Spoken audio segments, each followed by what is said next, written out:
જય શ્રી કૃષ્ણ વિદ્યાર્થી મિત્રો, કેમ છો? મજામાં? ચાલો આપણે ગાણિતીય તર્ક પ્રકરણ નંબર 14 એની વાત કરતા હતા. એમાં આપણે છેલ્લે સમાવેશ અને નિવારક વિકલ્પ માટેની વાત કરી હતી. એમાં તમને કદાચ ઉદાહરણ ઓછા પડ્યા હોય એટલે જાતે મેં ઉદાહરણ શોધીને મગજથી અહીંયા મેં લખેલા છે, વિચારીને. કયું ઉદાહરણ છે સાંભળો. પાન કાર્ડ અથવા બેંકની પાસબુક ઈ ઓળખપત્ર છે, તો આ વિકલ્પ સમાવેશ નિવારક વિકલ્પ છે કે નિવારક વિકલ્પ છે કે સમાવેશ વિકલ્પ તરીકે આનો સમાવેશ થાય છે આ વિધાનનો. પાન કાર્ડ અથવા બેંકની પાસબુક ઓળખપત્ર છે. સમજો જી કે બેંકની પાસબુક અને પાન કાર્ડ એ બે ઓળખપત્રમાં બેમાંથી એક ચાલે? હા. બે ચાલે? હા. તો એ સમાવેશ વિકલ્પ તરીકે એનો ઉપયોગ કયો કહેવાય? આ સમાવેશ વિકલ્પ કહેવાય. શું કામ? કારણ કે બંને સાથે ભી ચાલે, અલગ અલગ ભી ચાલે, કારણ કે બંને ઓળખપત્રમાં ચાલે. એમ ગુલાબ, બીજું ગુલાબ પીળા અથવા ગુલાબી રંગના હોય છે, તો ગુલાબ પીળા રંગના હોય તો કે હા. ગુલાબી હોય? હા. સાથે હોય એવું તમે જોયું? ગુલાબ પીળું હોય, ગુલાબી હોય, ભેગું હોય, પીળું ને ગુલાબી. એ શક્ય નથી એક સાથે. એક ગુલાબ થોડું પીળું ને ગુલાબી બે હોય, તો એ શક્ય નથી. સાથે શક્ય ન હોય, એને નિવારક વિકલ્પ. તો આ નિવારક વિકલ્પ.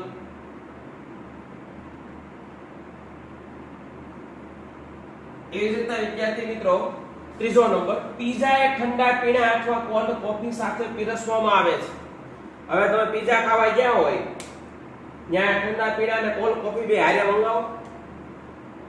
મંગાવો તો તમારી જેવો કોઈ નાલા, તમારી જેવો કોઈ ગાંડો માણસ નથી એમ કહેવાય.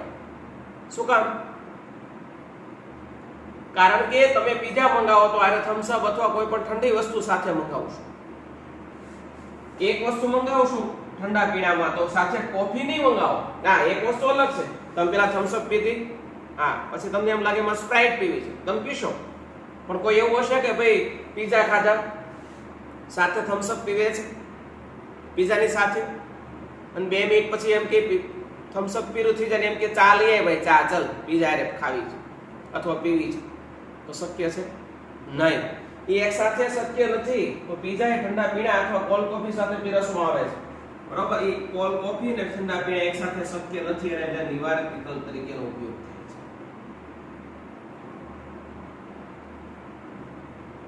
તો વિદ્યાર્થી મિત્રો, અમે 3 એક્સ્ટ્રા ગઈકાલે જે આપણે છેલ્લે લેક્ચર બતાવ્યો ત્યારે સમાવેશ વિકલ્પ અને નિવારક વિકલ્પની વાત થતી હતી, એમાં 3 ઉદાહરણ મેં એક્સ્ટ્રા આપ્યા, તમને વધારે સમજાય. અથવા કોઈ નવો એક પ્રશ્ન હું તમને આપું કે તહેવાર અથવા રવિવારના દિવસે શાળામાં રજા હોય છે, તો આ બે શક્ય સાથે બને. તહેવાર હોય અને રવિવાર હોય તો સાથે રજા હોય, બે સાથે શક્ય બને, અલગ અલગ એ શક્ય બને, તો એ સમાવેશ વિકલ્પ તરીકે ઉપયોગ થયો હોય. બંને સાથે શક્ય હોય તો સમાવેશ વિકલ્પ તરીકે ઉપયોગ થયો છે એવું તમે કહી શકો. ઓકે, તો વિદ્યાર્થી મિત્રો, આ 3 એક્સ્ટ્રા ઉદાહરણ હતા જે તમે લખી નાખજો. એટલે પહેલા આ લખજો. પછી ગઈકાલે આપણે વિદ્યાર્થી મિત્રો પ્રેરણ વિધાનની વાત કરતા હતા. જો પી તો ક્યુ, એટલે કે જો વરસાદ પડે તો રસ્તા ભીના થાય, એ પ્રેરણ વિધાન છે. એની સત્ય થવાની વાત કરી દઈએ. જો પી પેલું સત્ય હોય અને બીજું અસત્ય હોય તો જ અસત્ય થાય, બાકી હંમેશા વિધાન સત્ય થાય. જો લખ્યું છે પી સત્ય હોય અને ક્યુ અસત્ય હોય તો જ અસત્ય થાય, બાકી સંયુક્ત વિધાન છે આ લોકોનું, એ સંયુક્ત સતત જ થાય. બે સાચા હોય તો એ સાચું આવે, પેલું ખોટું ને બીજું સાચું હોય તો એ સાચું આવે, બે ખોટા હોય તો એ સાચું આવે. પણ પેલું સાચું અને બીજું ખોટું હોય, એટલે કે ટી અને એફ હોય તો જ એફ આવે. આ યાદ રાખજો સાહેબ. પ્રેરણ વિધાનની બીજી વાત કરીએ, એનું નિષેધ કરવું હોય તો અઘરું, થોડું જુદું, બરાબર ધ્યાન આપજો. ખાલી નિષેધ હો. ગઈકાલે તમે સામાનાર્થી પ્રેરણ બનાવતા, આજે હું તમને રિવિઝન કરાવવા માંગુ છું કે પ્રેરણ છે, જો વરસાદ પડે તો રસ્તા ભીના થાય, એનું સામાનાર્થી પ્રેરણ ઊંધું અને નેગેશન, એટલે કે જો રસ્તા ભીના ન થયા હોય તો વરસાદ ન પડ્યો. જો રસ્તા ભીના ન થયા હોય તો વરસાદ ન પડ્યો હોય, પરંતુ તમારે એનું નિષેધ લખવું હોય તો પી અને ક્યુ નથી, પી છે અને ક્યુ નથી. એક ઉદાહરણ લખું છું, તમને આઈડિયા આવે. જો વરસાદ પડે તો રસ્તા ભીના થાય. હવે આનું તમારે નિષેધ લખવું છે. આ પી કહેવાય, આ વિધાન પી, આ વિધાન ક્યુ. જો પી તો ક્યુ, એમ આ પ્રકારનું વિધાન છે. હવે આનું નિષેધ બનાવવું છે, બરાબર ધ્યાન આપજો. નિષેધ, નેગેશન બનાવવું છે. નિષેધ, તો નિષેધમાં p છે અને q નથી, એટલે કે p છે એટલે આમ લખવાનું વરસાદ પડે છે અને રસ્તા ભીના ન થાય. બરાબર ધ્યાન આપજો. ને કેવી રીતે લખાય? p છે અને q નથી, એટલે આ છે જો વરસાદ પડે અને રસ્તા ભીના ન થાય, નું ન થાય, આનું નેગેશન. આ q છે એનું નેગેશન. આ p એમ નથી, આને અને આ રીતે લખાય, એટલે p અને નથી q એવું લખાય. એટલે વિદ્યાર્થી મિત્રો તમને આઈડિયા આવી જોઈએ. જો વરસાદ પડે તો રસ્તા ભીના થાય, p આ q, નિષેધમાં p એમ ન અને q નું નેગેશન થઈ જાય અને વચ્ચે અને આવી. બીજું ઉદાહરણ આપું. જો તમે વડાપ્રધાન હો તો દેશનો વિકાસ થાય, એનું નેગેશન. ખાલી નિષેધ હો, જોજો સમાનાર્થી પ્રેરણા નહીં, નિષેધ. તો તમે વડાપ્રધાન હો અને દેશનો વિકાસ થાય, પેલું એમ ન, વચ્ચે તોનું અને, પેલું એમ ન, તોનું અને બીજાનું નિષેધ કરવાનું, એને આપણું નેગેશન કહેવાય. આ યાદ રાખજો. કોઈ પણ જોતો વાળું વાક્ય આપે તમને એમ કે નિષેધ બનાવો, તો પેલું વાક્ય એમ ન રાખવાનું, તોની જગ્યાએ એને લગાડી દેવાનું, પાછળનું જે વિધાન છે એને ફેરવી નાખવાનું, શેનું નથી નથીનું છે. આ પ્રેરણા વિધાન હતું. અને ઇમ્પ્લિકેશન વંચાય ગઈકાલે કીધું એમ, ઘણા ઇમ્પ્લાઇઝ બોલે p ઇમ્પ્લાઇઝ q. એવી રીતે નીચે દ્વિપ્રેરક, જો p તો અને તો જ q, તો અને તો જ, એને ડબલ ઇમ્પ્લાઇઝ કહેવાય, p ડબલ ઇમ્પ્લાઇઝ q. એમાં બંને સત્ય હોય તો જ સત્ય, બાકી બધા અસત્ય. બંને સત્ય હોય તો જ સત્ય, બાકી બધા અસત્ય. ઓકે. જો વરસાદ પડે તો અને તો જ રસ્તા ભીના થાય, જો તમે પરીક્ષા આપો તો અને તો જ તમે પાસ થાવ. એમ તો અને તો જ વાળું વાક્ય છે ને દ્વિપ્રેરણ તરીકે ઓળખવામાં આવે છે. દ્વિપ્રેરણનો નિષેધ બનાવવો હોય તો જો અહીંયા બનાવ્યું છે, બરાબર ધ્યાન આપજો. જો તમે પરીક્ષા આપો એ p, પાસ થાવ એ q, એનું નિષેધ. જો તમે પરીક્ષા આપો તો અને તો જ તમે પાસ થાવ, એનું નિષેધ કરવું હોય તો આના પ્રમાણે કરીએ. જો p એટલે પરીક્ષા આપો, પરીક્ષા આપો અને નાપાસ થાવ, અથવા પાસ થાવ અને પરીક્ષા ન આપો. p એટલે પરીક્ષા આપો, નેગેશન p એટલે પરીક્ષા ન આપો, q એટલે પાસ થાવ અને નેગેશન q એટલે પાસ ન થાવ. બરોબર? એટલે કે શેનું નથી કરી નાખો. બરોબર? જો તમે પરીક્ષા આપો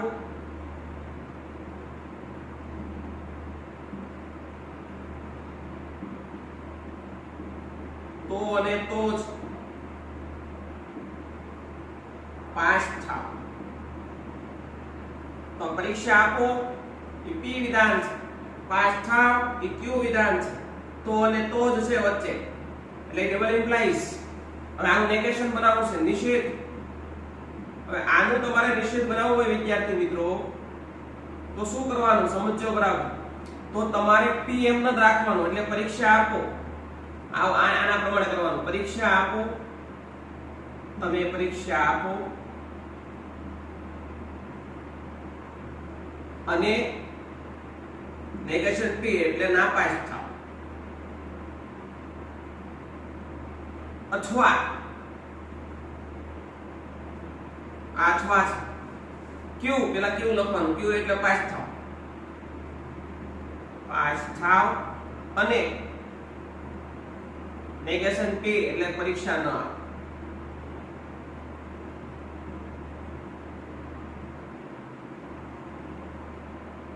મૂંઝાવાનું નહીં, આ પ્રમાણે કામ કરી રહેવાનું. આ p અને q વિધાનને આપણે આ રીતે લખી શકીએ, એનું નેગેશન છે. આ દ્વિપ્રેરણને આ રીતે લખી શકો, આની જગ્યાએ દ્વિપ્રેરણનું વિધાન હોય તમે આ રીતે લખી શકો.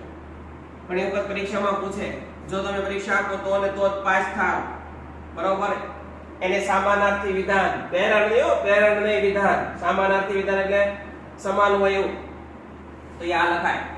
નિષેધ કહે તો આ, અને સામાનાર્થી પ્રેરણ આનું નહીં તમને પૂછે, સામાનાર્થી પ્રેરણ તમને આનું પૂછશે, પ્રેરણનું.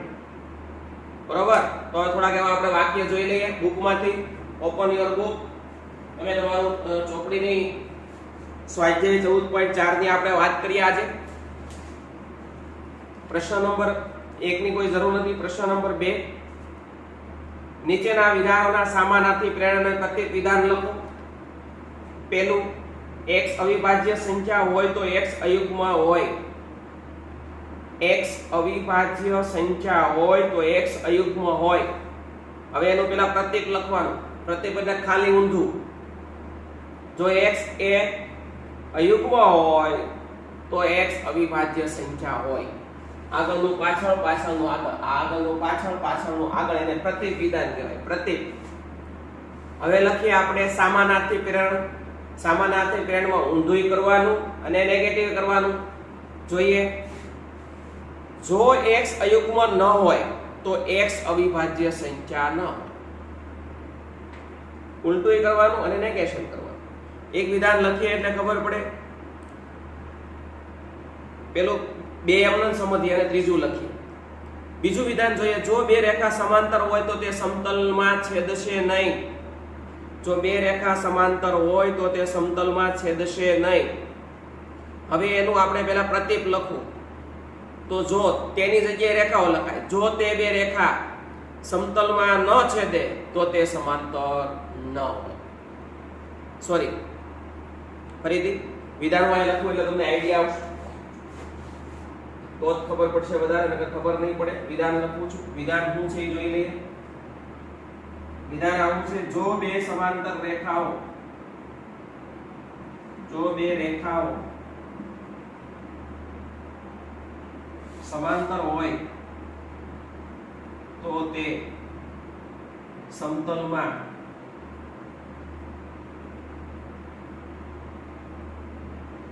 છેદશે નહીં. બરાબર ધ્યાન આપજો. જો બે રેખાઓ સમાંતર હોય તો તે સમતલમાં છેદશે નહીં. આનું બધું લખું છું. પ્રતિક વિધાન પહેલા લખું છું. પ્રતિક વિધાનમાં તમારે ટેન્શન નહીં લેવાનું. ચાલુ કરવાનું. અહીંથી તો થી ઉપાડવાનું હોય. આ પહેલા આ પછી લખવાનું હોય. તો ની જગ્યાએ જો તે એટલે કોણ? બે રેખાઓ. જો બે રેખાઓ સમતલમાં છેદે નહીં તો પછી આ લખવાનું હોય. જોની જગ્યાએ તો તે બે રેખાઓ બદલે લખાય તે, તો તે સમાંતર હોય.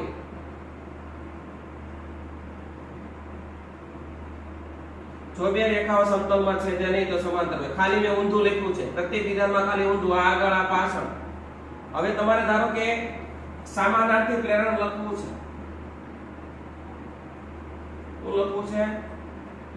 સામાનાર્થી પ્રેરણ. આ વિધાનને, રકમને ઊંધું લખવાનું અને નેગેશન એ કરતું જવાનું. તો તોની જગ્યાએ જો તે એટલે બે રેખાઓ,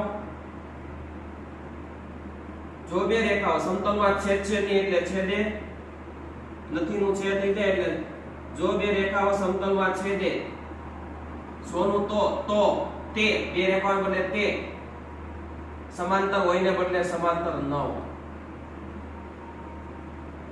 હવે વિદ્યાર્થી મિત્રો તમને આઈડિયા આવી ગઈ છે. પ્રતિક એટલે ખાલી ઊંધું, સામાનાર્થી એટલે ઊંધું કરવાનું અને નેગેશન એ કરવાનું. આગળનું કંઈક ઠંડુ છે તે સૂચવે છે કે તેનું તાપમાન નીચું છે. કંઈક ઠંડુ છે તે સૂચવે છે કે તેનું તાપમાન નીચું છે. હવે એનું આપણે પ્રેરણ આ પ્રતીક લખીએ ઊંધું ખાલી. જેનું તાપમાન નીચું છે તે ઠંડુ છે. જેનું તાપમાન નીચું છે તે ઠંડુ છે. બરોબર, ખાલી ઊંધું લખ્યું. હવે આપણે સામાનાર્થી પ્રેરણ લખવું હોય તો જેનું તાપમાન નીચું નથી તે ઠંડુ નથી. જેનું તાપમાન નીચું નથી તે ઠંડુ નથી. જો તો વાપરો તો વપરાય. જો જેનું તાપમાન નીચું હોય તો તે ઠંડુ ના હોય. જો તો વાપરો તો વપરાય. પણ ખાલી પ્રતીકમાં ઊંધું કરવાનું અને સામાનાર્થીમાં ઊંધું અને નેગેશન કરવાનું. આગળ ચોથો નંબર.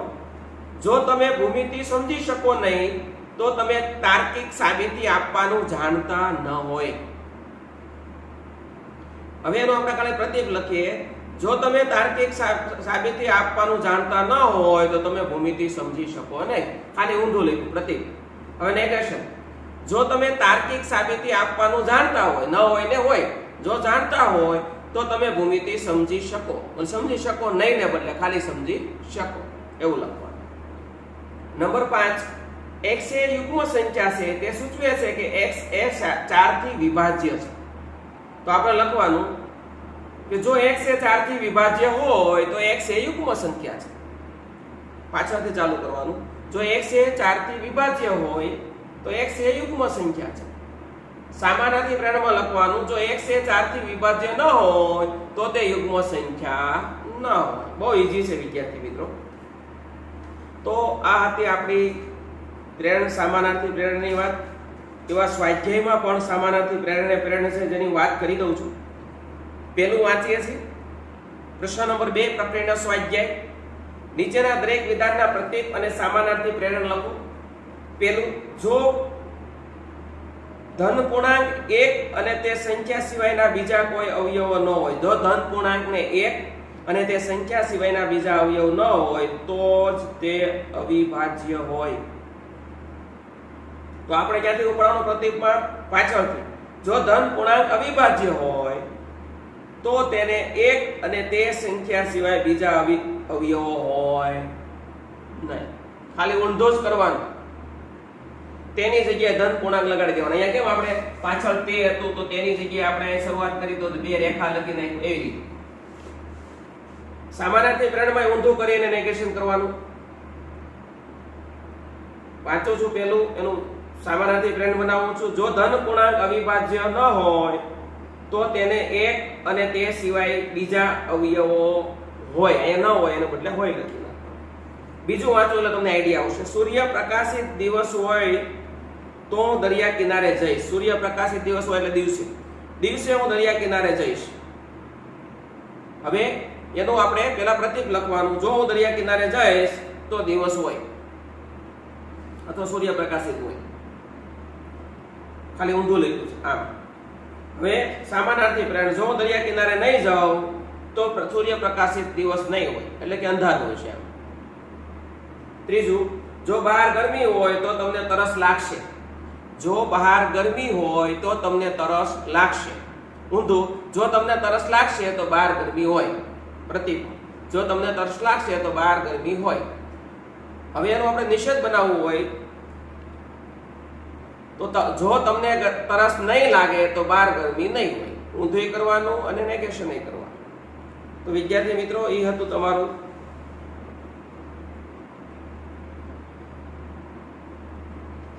સ્વાધ્યાય. પ્રક્રિયા સ્વાધ્યાયમાં પ્રશ્ન નંબર 2. પ્રક્રિયા સ્વાધ્યાયમાં પ્રશ્ન નંબર 3 એવો છે કે નીચેના એક વિધાનને જો p તો q સ્વરૂપમાં લખો.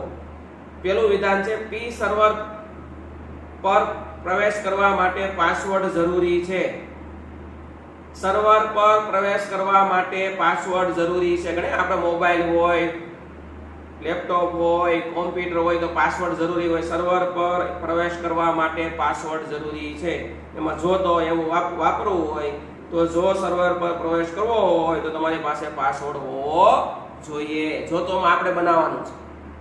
બીજું છે જ્યારે વરસાદ પડે ત્યારે ટ્રાફિક જામ થાય. એને આપણે જોતોમાં ફેરવવાનું. જો વરસાદ પડે તો ટ્રાફિક જામ થાય. એ તો ઈઝી છે. તમે વેબસાઇટમાં પ્રવેશ કરી શકો તો જો તમે લવાજમ ફી ભરી શકો. તમે વેબસાઇટમાં પ્રવેશ કરી શકો જો તમે લવાજમ ફી ભરો. એવું વિધાન છે.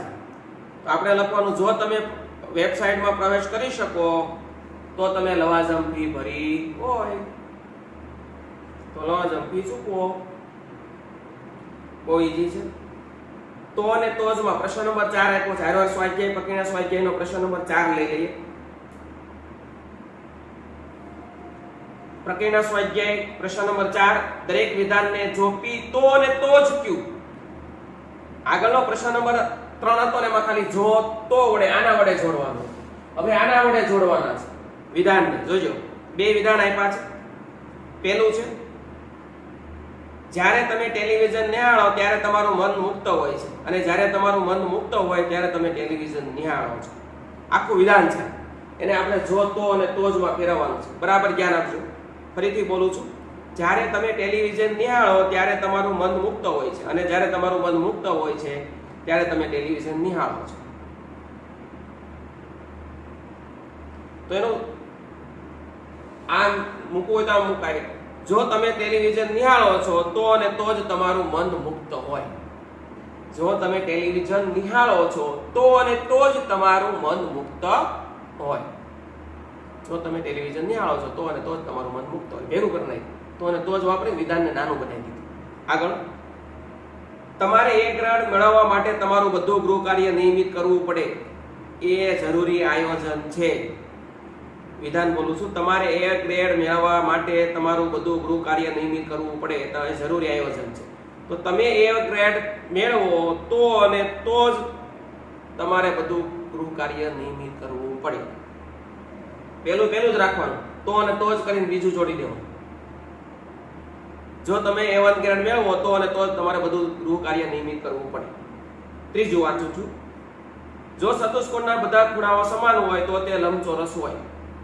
અહીંયા લખવાનું, ચતુષ્કોણના બધા ખૂણા સમાન હોય તો અને તો જ તે લંબચોરસ હોય.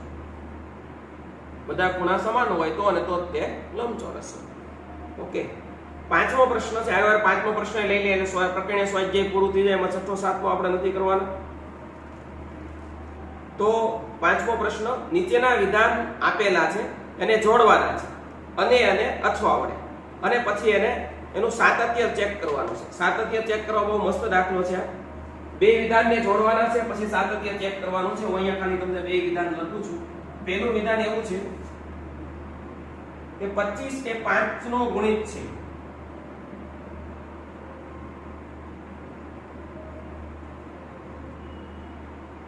બીજું વિધાન એવું છે 25 એ 8 નો ગુણિત છે.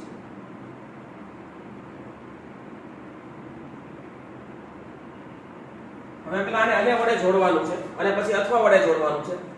જોડ્યા પછી આ બંને પ્રકારના સંયુક્ત વિધાનની સત્ય તથા ચેક કરવાની છે. અને જોડી અને અથવા વડે જોડી. પહેલા હું આને વડે જોડું છું. 25 એ 5 નો ગુણિત છે અને 25 એ 8 નો ગુણિત છે. તો લખું 25 એ 5 અને 8 નો ગુણિત છે. ચાલો જોડી દીધું, અને વડે જોડી દીધું. હવે આ સત્ય છે કે અસત્ય? મેં તમને વાત કરી હતી, અને વાળું વાક્ય ત્યારે જ સત્ય બને જ્યારે બે સત્ય હોય. તો આ સત્ય છે, આ અસત્ય છે, તો અને વાળું વાક્ય અસત્ય બને. અને વાળું વાક્ય ક્યારે સત્ય બને વિદ્યાર્થી મિત્રો? જ્યારે આ બંને સત્ય હોય તો જ. કારણ કે 25 5 વડે વિભાજ્ય છે, 25 8 માં વિભાજ્ય નથી, એટલે 8 નો ગુણિત તો એટલે પેલું સાચું છે, બીજું ખોટું. 25 એ 5 જોડી દીધું. 25 એ 5 અને 8 નો ગુણિત છે, બરોબર. તો 5 અને 8 નો ગુણિત હોય તો બે સત્ય હોય તો સત્ય લખાય, બાકી એક લખાય. અનેમાં આ અને વડે જોડ્યું. આપણે અથવા વડે જોડીએ. 25 એ 5 અથવા 8 નો ગુણિત છે, બરાબર. શું કોનો ગુણિત છે? 5 અથવા 8 નો ગુણિત છે. હવે અથવા વાળા વાક્યમાં ક્યારે હોય? બે f હોય ને તો જ f, બાકી t આવે. તો અથવા વાળા વાક્યની અંદર બે f હોય તો જ f આવે, બાકી t. તો અહીંયા બે f નથી એટલે આનો જવાબ t આવે. આવું આપણે શીખવાનું. જેમ આ બધા છે સત્ય તથા, એવી આપણે અને અથવાની લખાવી દી તમને કે આવું હોય પેરેન્ટ જોતો વાળું વાક્ય તો બીજું f હોય તો જ f આવે. પેલું t અને બીજું f હોય તો જ f આવે, બાકી બધે t આવે. જેમ તમને ખબર હોવી જોઈએ. તો વિદ્યાર્થી મિત્રો, પ્રકરણના સ્વાધ્યાયના 4 પ્રશ્ન આપણે પૂરા કર્યા. સ્વાધ્યાય 14.4 માં આપણે પ્રશ્ન નંબર 2 પૂરો કર્યો. હમણાં પહેલા વાંચ્યો એ સમાનાર્થી પ્રેરણા પ્રતીક વિધાન. સ્વાધ્યાય 14.4 માં પ્રશ્ન નંબર 3 અને પ્રશ્ન નંબર 4 જોઈ લઈએ. પ્રશ્ન નંબર 3 પહેલા જોઈએ. નીચેના દરેક વિધાનોને જોતો સ્વરૂપમાં ફેરવો. પહેલું છે જોતો વાળું બનાવવાનું છે. તમને નોકરી મળી છે સૂચવે છે કે તમારા પ્રમાણપત્ર સારા છે. સ્વાધ્યાય 14.4 પ્રશ્ન નંબર 3. હવે જો તમને નોકરી મળી છે એ સૂચવે તમારા પ્રમાણપત્ર સારા છે. એમાં જોતોમાં પેલો, જો તમને નોકરી મળી હોય તો તમારા પ્રમાણપત્રો સારા હોય. બહુ ઈઝી. બીજું, 1 મહિના માટે હૂંફવાળા રહે તો કેળાના ઝાડ ખીલે છે. 1 મહિના માટે હૂંફવાળા એટલે ગરમ રહે તો કેળાના ઝાડ ખીલે છે. જો કેળાના ઝાડ 1 મહિના માટે હૂંફાળા રહે તો તે ખીલે. જો કેળાના ઝાડ 1 મહિના માટે હૂંફાળા રહે તો તે ખીલે. ત્રીજો, ચતુષ્કોણના વિકર્ણ પરસ્પર દુભાગે તો તે સમાંતર બાજુ ચતુષ્કોણ છે. આમાં ખાલી જો જ લગાડવાનો છે આગળ, બાકી બધું રેડી છે. જો લગાડી દઉં છું. જો ચતુષ્કોણના વિકર્ણ પરસ્પર દુભાગે તો તે સમાંતર બાજુ ચતુષ્કોણ છે. બહુ હેલું છે, ખાલી જો લગાડવાનું. પાંચમું જોઈએ, ચોથું, વર્ગમાં 1+1 મેળવવા માટે તમારે પુસ્તકના બધા સ્વાધ્યાય કરવા જરૂરી છે. વર્ગમાં A+ ગ્રેડ મેળવવા માટે તમારે પાઠ્યપુસ્તકના બધા સ્વાધ્યાય કરવા જરૂરી છે. હું બનાવું છું. જો તમને વર્ગમાં A1 ગ્રેડ જોઈતો હોય તો તમારે પાઠ્યપુસ્તકના બધા પ્રશ્ન કરવા જોઈએ અથવા પાઠ્યપુસ્તકના બધા સ્વાધ્યાય કરવા જોઈએ. જો તો લગાડવાનું છે, એકદમ ઈઝી છે. પ્રશ્ન નંબર 4 માં આપ્યું છે, નીચેના વિધાનો A અને B આપેલ છે. જે વિધાનો એકબીજાના સમાનાર્થી પ્રેરણ અને પ્રતીક હોય તે ઓળખો. એ તમારે જાતે ઓળખવાનું છે. તમને વિધાન આપેલું હોય, તમને એમ કહી દે એક વિધાન આપેલું છે, હું તમને વાંચું ખાલી સમજો. આવું વિધાન છે, જો તમે દિલ્હીમાં રહેતા હોય તો તમારી પાસે શિયાળુ કપડાં છે. જો તમે દિલ્હીમાં રહેતા હોય તો તમારી પાસે શિયાળુ કપડાં છે. આ વિધાન આપ્યું છે. નીચે બીજા 2 વિધાન આપ્યા, તમારે એ ઓળખવાનું છે. પહેલું સમાનાર્થી છે કે પ્રતીક છે, બીજું સમાનાર્થી છે કે પ્રતીક છે. પહેલું વિધાન આપ્યું છે, જો તમારી પાસે શિયાળુ કપડાં ન હોય તો તમે દિલ્હીમાં રહેતા ન હોય. એટલે આખું વિધાન ઊંધું કરી નેગેશન કરી નાખ્યું. તો એ શું હોય? સમાનાર્થી પ્રેરણ હોય. અને બીજું આપ્યું, જો તમારી પાસે શિયાળુ કપડાં હોય તો તમે દિલ્હીમાં રહો છો. ખાલી ઊંધું કર્યું. એ પ્રતીક વિધાન છે. એ કહેવા શું માંગે છે વિદ્યાર્થી મિત્રો? એ કહેવા એવું માંગે છે કે તમને એક વિધાન આખું રકમમાં આપેલું છે. એક વિધાન ધારો કે આ તમને આપેલું હોય અને એની નીચે પાછા 2 વિધાન આપે, 1 અને 2 કરીને 2 વિધાન પાછા નીચે આપ્યા હોય. આખું વિધાન આ આપે, નીચે 1 ને 2 આપે. એમાં પહેલું વિધાન આખું ઊંધું કરી નેગેશન કર્યું છે એટલે સમાનાર્થી પ્રેરણ કહેવાય. અને બીજું વિધાન આપ્યું ખાલી આનું ઊંધું કરી નાખ્યું છે. તમારે ખાલી એ લખવાનું છે સમાનાર્થી પ્રેરણ કયું છે અને પ્રતીક વિધાન કયું છે. સમાનાર્થી પ્રેરણમાં કેવું હોય? ઊંધું અને નેગેશન. અને પ્રતીકમાં ખાલી ઊંધું. એ તમારે ચેક કરવાનું. બીજું એવું હતું, જો ચતુષ્કોણ સમાંતર બાજુ ચતુષ્કોણ હોય તો તેના વિકર્ણો પરસ્પર દુભાગે. આ વિધાન છે. જો ચતુષ્કોણ સમાંતર બાજુ ચતુષ્કોણ હોય તો તેના વિકર્ણો પરસ્પર દુભાગે. આ વિધાન છે. હવે તમારે નેગેશન એટલે તમારે નીચે બીજા 2 વિધાન આપ્યા છે, ચેક કરવાનું છે. પહેલું વિધાન આપ્યું છે, જો ચતુષ્કોણના વિકર્ણ પરસ્પર ન દુભાગે તો તે ચતુષ્કોણ સમાંતર બાજુ ન હોય. એટલે ઊંધું કરી નેગેશન કર્યું છે. તો વિધાન કેવું હોય? સમાનાર્થી પ્રેરણ હોય. બીજું આપ્યું છે, જો ચતુષ્કોણના વિકર્ણ પરસ્પર દુભાગે તો તે સમાંતર બાજુ ચતુષ્કોણ. એ આ વિધાનનું ઉલટું છે. એટલે એને શું કર્યું છે ખબર વિદ્યાર્થી મિત્રો? એને એક જ કામ કર્યું છે. હું તમને ખાલી બતાવી દઉં છું. એને એક જ કામ કર્યું છે. ફક્ત ને ફક્ત એક વિધાન તમને આ રીતે આપે છે. એ વિધાન આપ્યા પછી એ વિધાનની નીચે અહીંયા તમને વિધાન આપ્યું છે. એ વિધાનની નીચે એક વિધાન આપ્યું છે, એની નીચે 2 વિધાન આપ્યા છે. એક વિધાન આપ્યું, નીચે 2 વિધાન આપ્યા. તમારે ખાલી ચેક કરવાનું છે કે નથી. શું ચેક કરવાનું છે? પહેલું વિધાન પ્રતીક છે કે બીજું વિધાન પ્રતીક છે? પહેલું વિધાન સમાનાર્થી પ્રેરણ છે કે બીજું? તમારે ચેક કરવાનું છે. 2 વિધાન આપ્યા, એમાં તમારે ગોતવાનું છે કે સમાનાર્થી પ્રેરણ કયું છે અને પ્રતીક વિધાન કયું છે. ઓકે, તો તમારી સમક્ષ છે. તમે સ્ક્રીનશોટ બી પાડી શકો અથવા તમારી પાસે બુક બી છે. સ્વાધ્યાય 14.4 નો પ્રશ્ન નંબર 4. ઓકે, તો વિદ્યાર્થી મિત્રો આજે જે આપણે વાત કરી બધી વાત તમને મેં શેની કરી છે? આ બધી વાત આપણે કરેલી છે સ્વાધ્યાય 14 ની. અહીંયા ઓલરેડી બુકનું સ્વાધ્યાય 14 પૂરું થાય છે. સ્વાધ્યાય 14.1, 14.2, સ્વાધ્યાય 14.3 એની આગળ વાત કરેલી હતી. આજે પહેલા આપણે એટલી વાત કરી વિકલ્પ માટે આ 3 સમાવેશ નિવારક વિકલ્પ માટે પહેલા આ 3 લખવાનું. આ 3 પૂરું થાય એટલે તરત જ તમારે આ લખવાનું. આ આખું એટલું, પછી આ એટલું. આ વિધાનને આ રીતે લખી શકાય. આનું સમાનાર્થી વિધાન કહેવાય. આપણે કહીએ પર્યાય એમ. એટલું લખાઈ જાય બરાબર. પછી સ્વાધ્યાય 14.3 માં પહેલા એટલું લખવાનું. બરાબર, યાદ રાખજો. પહેલા એટલું, પછી આ એટલું અહીંયા સુધી લખાઈ જાય. પછી સ્વાધ્યાય 14.4 પ્રશ્ન નંબર 2. સ્વાધ્યાય 14.4 પ્રશ્ન નંબર 2, પ્રશ્ન નંબર 3 અને પ્રશ્ન નંબર 4. પછી સ્વાધ્યાય 14 પ્રકીર્ણ સ્વાધ્યાય 14 એનો પ્રશ્ન નંબર 2, પ્રશ્ન નંબર 3, પ્રશ્ન નંબર 4 અને પ્રશ્ન નંબર 5. ઓકે, તો એટલું લખી કમ્પ્લીટ કરવાનું. આ જે તમને આપ્યું છે બધું આ તો ફક્ત સમજવા માટે લખાયું છે અહીંથી. આ નીચેનું છે ફક્ત સમજણ માટે છે, બરાબર. અહીંયા બી આ નીચેનું છે એ ફક્ત સમજણ માટે છે આ બધું. અને અહીંયા બી બાજુમાં જે લખાયું છે, બરાબર, એ તમને ખાલી નિષેધ કેવી રીતે બનાવાય, બરાબર, જોતો વાળાના અને જોતો અને તોજ વાળાના નિષેધ કેવી રીતે બનાવાય, આનું નિષેધ કેવી રીતે બનાવાય અને પેલું જોતો અને તોજ એનું નિષેધ કેવી રીતે બનાવાય એ તમને અહીંયા ભાગ પાડી, બરાબર. આ પ્રેરણ માટે છે નિષેધ કેવી રીતે બનાવવું, અને આ નીચેનું છે એ દ્વિપ્રેરણ માટે છે કે નિષેધ કેવી રીતે બનાવવું. ઓકે, તો તમને એટલી આઈડિયા આવતી હોવી જોઈએ. ઓકે, ફરી વખત પાછા મળીએ.